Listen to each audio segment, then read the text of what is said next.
Hearts Standard. My name is Joel Sked, and once again, I am joined by Craig Cairns. How's it going, Craig?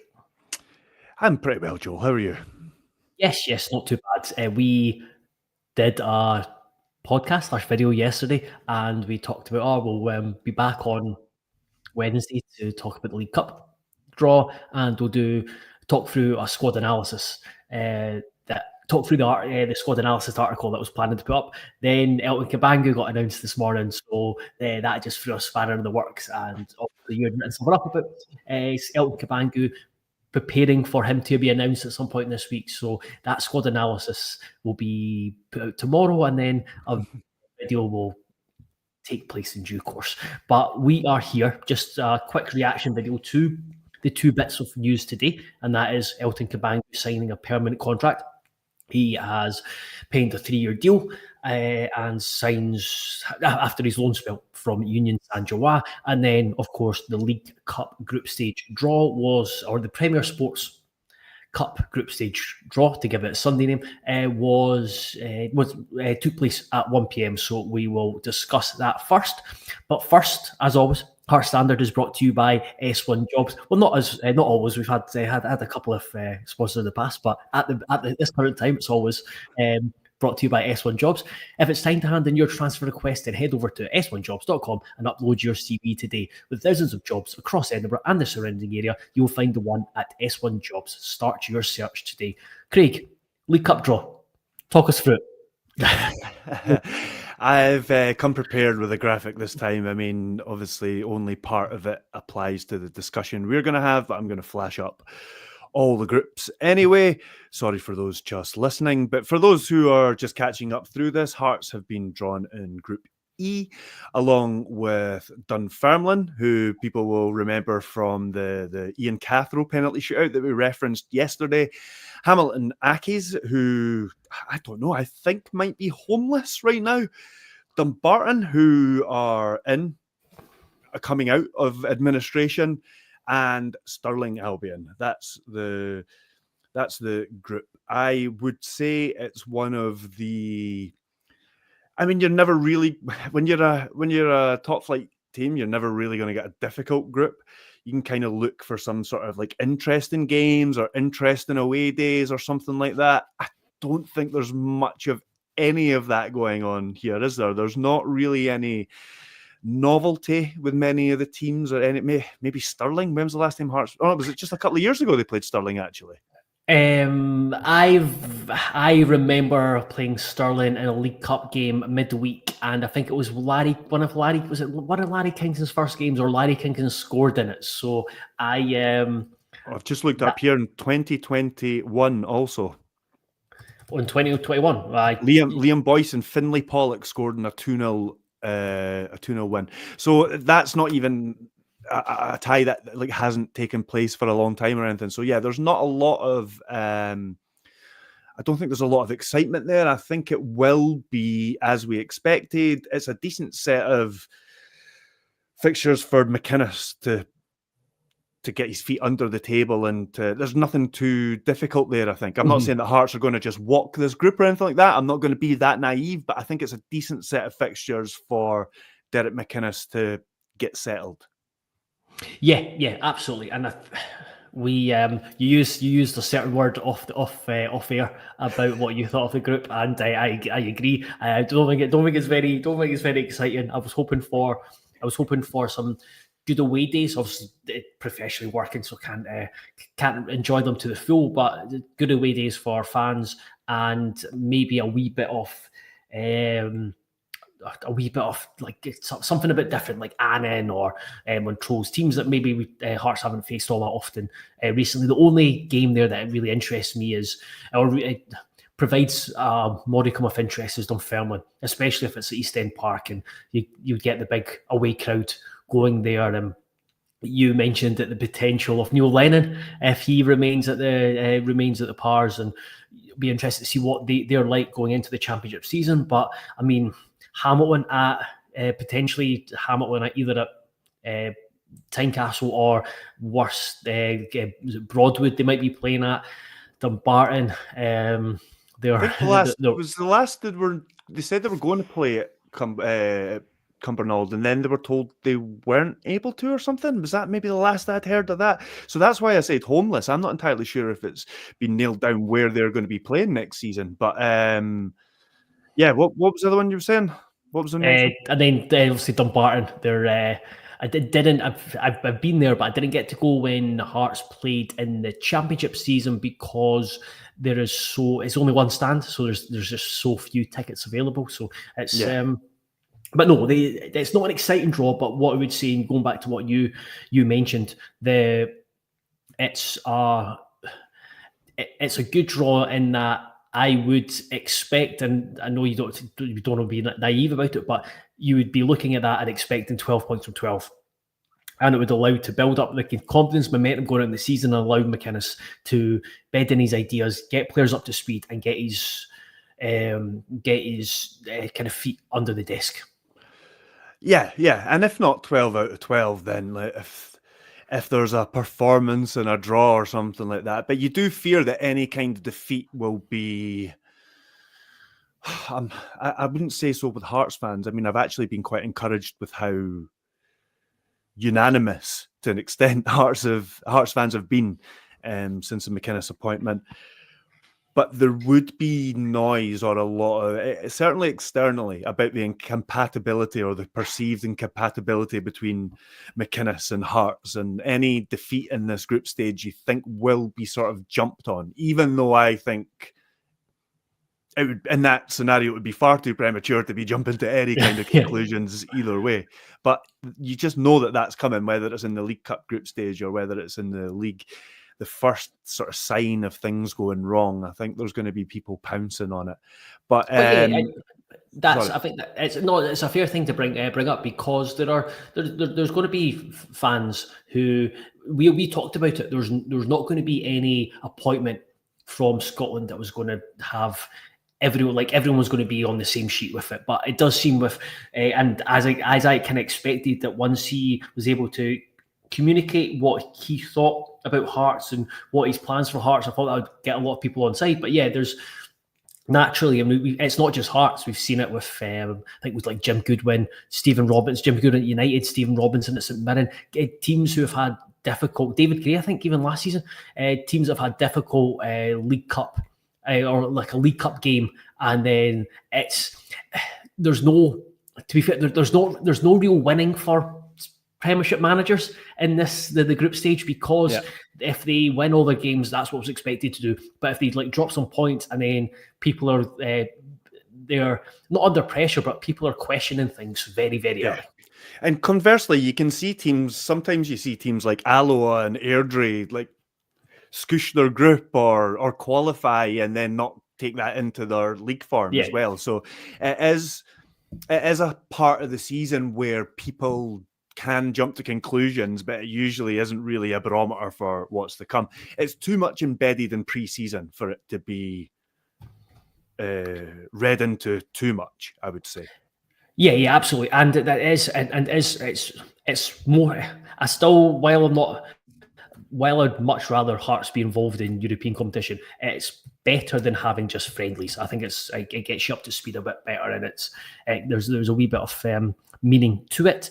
Just before we move on to talk about Elton Kabangu, yes, the first game is the 12th of July, so Hearts fans, you only need to wait 45 days until we're back in competitive action.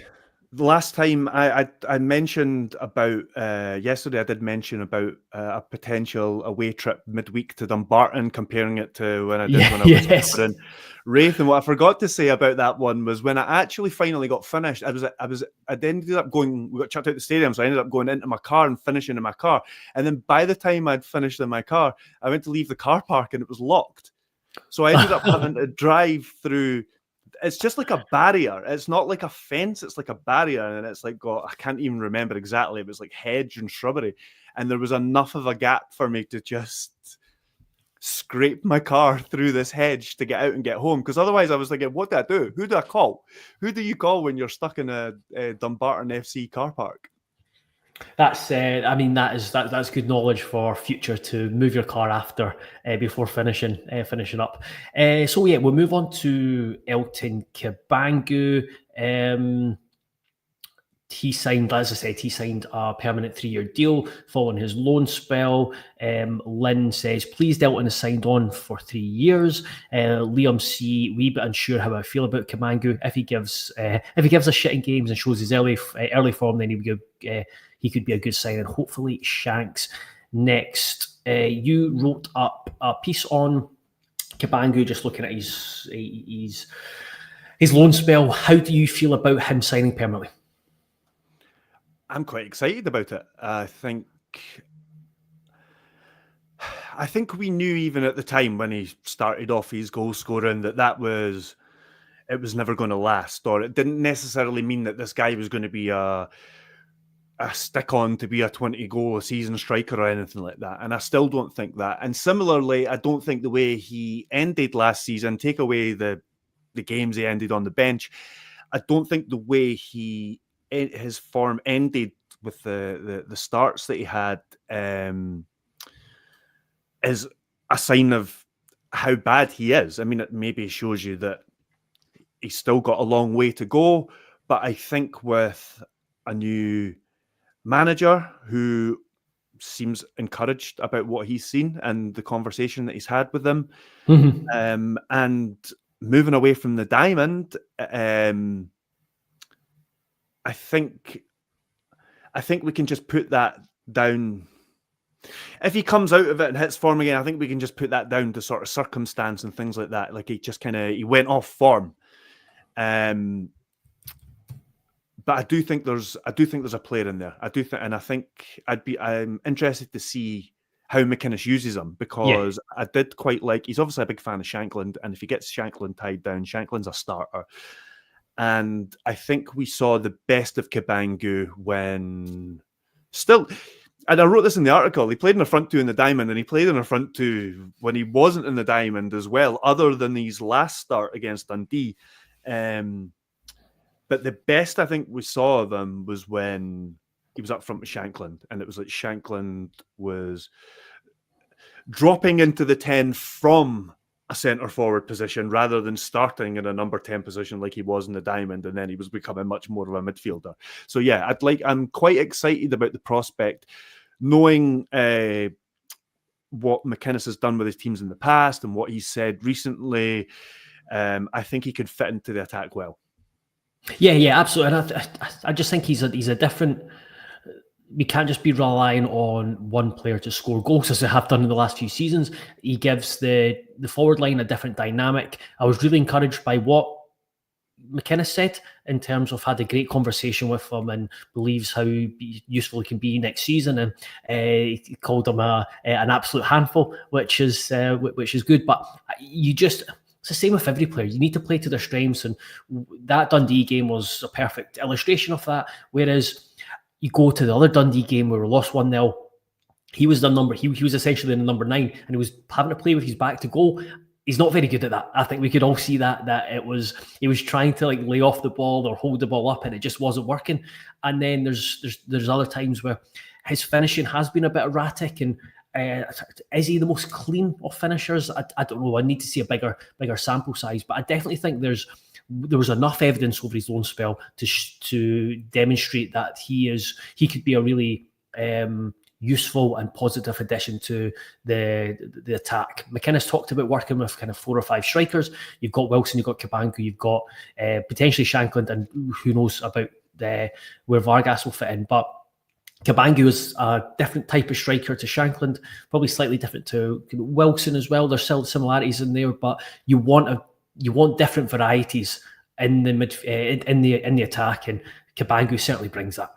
And if you compare it to last season, he is arguably the option that Hearts should have had going into last season. I'm not saying Hearts should have gone out and got Kabangu, but he's the type of player that when it got X amount of games into the season, it became clear that Hearts were missing somebody else to score goals and somebody with a bit of pace up front.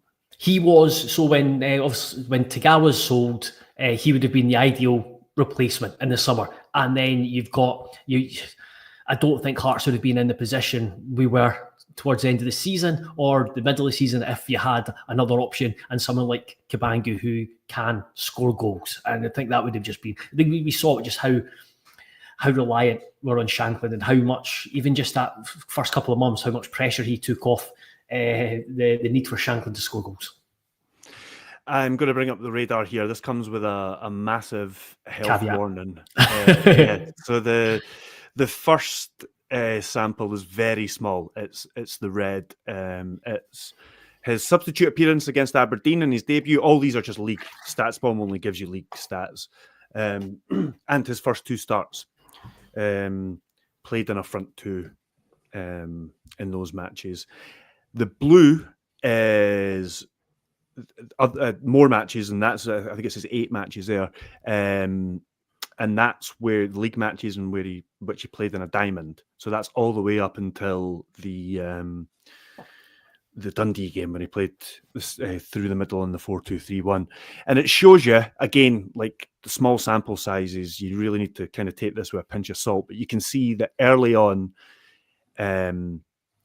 his scoring contribution, his goals, penalty goals, his XG, you could see, and his conversion, they all severely dropped off in the diamond, and then the other ones kind of dropped a wee bit. So you can see that there was a drop off there. That doesn't mean that it's just the diamond that's done it, but I think there's an argument to be made that it's at least partly responsible. I think there's other, if you go into that article, there's other things from StatsBomb. There was one thing that I showed the chances that he had up until the Rangers game. It's like on a plotted graph. And then the chances that he had in the Rangers game, because I think he had 7 attempts in the Rangers game. Yep. And you could already see in the diamond that he started to take his attempts from much more to the left. And I'm wondering, like, being a left footer, you're kind of cutting away from goal. And you can kind of see that. He only really forces one good save out of Butland. That's only one game. You could argue that maybe gets in his head a bit as well, and that's maybe part of it. But then we documented it at the time, but I say this in the article as well. You then start to look at the positioning of him and James Wilson over the next few matches up until the split, basically. And against Dundee United, James Wilson's a right winger. And against Motherwell, Kabangu's a left winger, and George Grant's through the number 9. So, there was something not right there. There was something not working there. So hopefully with all that behind them and a fresh start for the whole squad, the end they had to the season, albeit without him, hopefully he does come to the fore again. Because when he was in form, there was a really infectious personality there. Yes. You could see, even from that Brecon game, right from the start, Wilson did something like win a corner and he was over encouraging them, or whenever he scored a goal, he would seek out whoever had put in the work to create the goal, basically, and give them their acclaim and all that kind of stuff. So there's that in there as well. And comments have been made by other people about his personality around the changing room and things like that. I'm glad you brought that in, because that's what I was going to bring up. Even when he was up in Ross County, when did he get off the bench? I can't remember if he got off the bench or very late. If he got off the bench, it was very late on. But he was like... No, he didn't. I don't think he did. Wilson came on in injury time, but I think Kabangu was left on the bench, sorry. Yeah, and even then, you think some people would have been maybe just kind of half-hearted celebrations or shook a few hands and down the tunnel. He was right across and he was enjoying it and he was right in amongst it, and he realised the importance of it. You go back to, I think it was the Dundee game when 6-0. He looked more buzzing that Shankland scored than Shankland did. And having spoken to, I think it was speaking to Graham Jones about it, and he was across at USG, and he talked about how they absolutely adored him.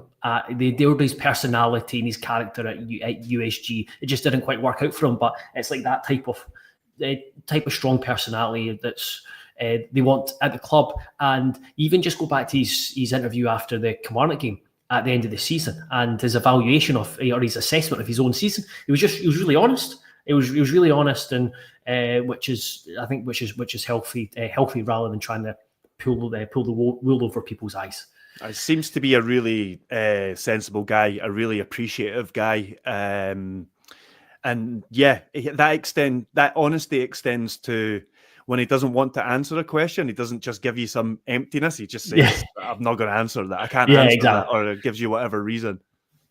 Yeah, and yeah, I think it was going to be a positive sign, and I think we both are intrigued to see how he'll be used going forward.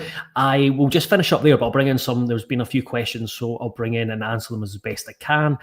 Crawford Jeffrey, hi lads, a few questions. Have there been any update regarding the set piece coach? Not that I'm aware of, but I'll try and do some digging. Would TD, I'm guessing Tony Dockett, be under consideration to join in with Derek McInnes? I don't think so. I think it's pretty set in stone, the coaching setup. And lastly, German boy El Fawzi mentioned any news. I am not sure about this last one. I think he might be on the club's radar, or has been on the club's radar. But I think what I would point you to is Denton McInnes' comments on Monday on Premier Sports Show, where he said they're looking for a different type of midfielder. And if you look at the midfield at the moment, it is a lot of guys who are quite slight and neat and tidy on the ball. I think I'm not sure if El Fawzi ticks the different kind of profile box. So yeah, I'm not sure about that one. Hi, Joel and Craig, you do a good job, thank you. Who's going to depart? I heard Halkett and Kingsley are getting released. Is there any truth, guys? I've not heard that at all. Halkett's got a deal until 2026. Kingsley's got a deal until 2027. You probably think that it's very possible that a defender or two will leave, but it will depend on who's fancied, who's not, who you're able to even move on with. Guys under contract, if they don't want to go anywhere, there's nothing you can do about it. So they'd have to come to some sort of agreement with Kingsley or Halkett if they're going to release them, or there'd have to be some other club that's willing to come in. But then you've got somebody like Nielsen. He's probably already deemed surplus to requirements. So again, it's probably dependent on a club coming in. Is it maybe going to be another loan? I don't know. But there probably will be some movement. It's really difficult to tell who wants away, who can get away. What I would say is Kingsley ticks a really good box for McInnes in that he can play left back and left centre back. So and we've seen it with how he forms his defensive quartet, that Kingsley could be used as a left back, despite being more of a centre back recently. And then Craig Halkett, I make the point that I think if he is fit, then he is Hearts' best centre back in terms of what you want from a Scottish football. It's got a centre back in Scottish football. Liam C. So just jumping back to Kabangu, forgot to bring these in. Oh no, I did bring that one in. That's how much attention I've been playing. Where are we?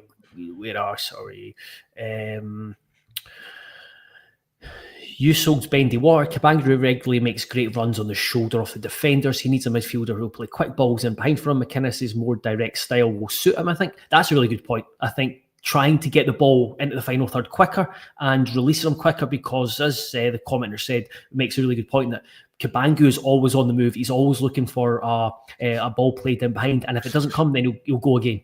Yeah, I also remember a couple of times towards the end of last season when Spittle was getting annoyed with Kabangu because his first instinct was to run away from the play and just go towards goal. And there was sometimes when Spittle was kind of when it all broke down, having a go at him, saying no, you've got to give me an option. I have no options here. Yeah. So yeah, sometimes maybe he would be more suited to a much more direct style of play, given that. The Gorgie Boys podcast, I think under McInnes, Kabangu will only improve. He came in during a hard time in January, and it's not a bad goal return. There's definitely something to work with, and I'm pleased he is staying. And Lynn says, I think Elton will be excellent playing through the middle. His pace and skill will be such an asset. Need that midfielder to feed him through, which is, again, a good point and a point to the different types of midfielders that Hearts need. There's Jambo Anti-Social. Do Dan Vargas stay? Michael Bannerman asks next season Gordon or Zander. All these we'll have these opinions because of we'll do a squad analysis and these players will be mentioned in it. Where else are we got?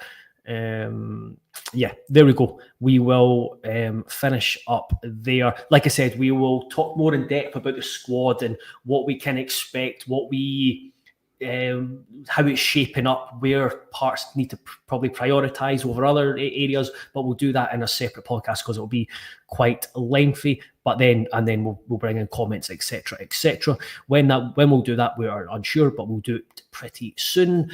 Be sure to check out heartstandard.co.uk. Like I said, Craig's piece on Kabangu's up there. The League Cup group stage reaction is up there as well, and there'll be more to come over the next few days. As always, be sure to subscribe to YouTube and the website if you are able to. But until the next time, thank you very much, Craig. Thank you very much, everyone, for watching, listening, commenting, engaging, etc., etc. It's 2 minutes before I need to shoot off, so I will end it there. Goodbye.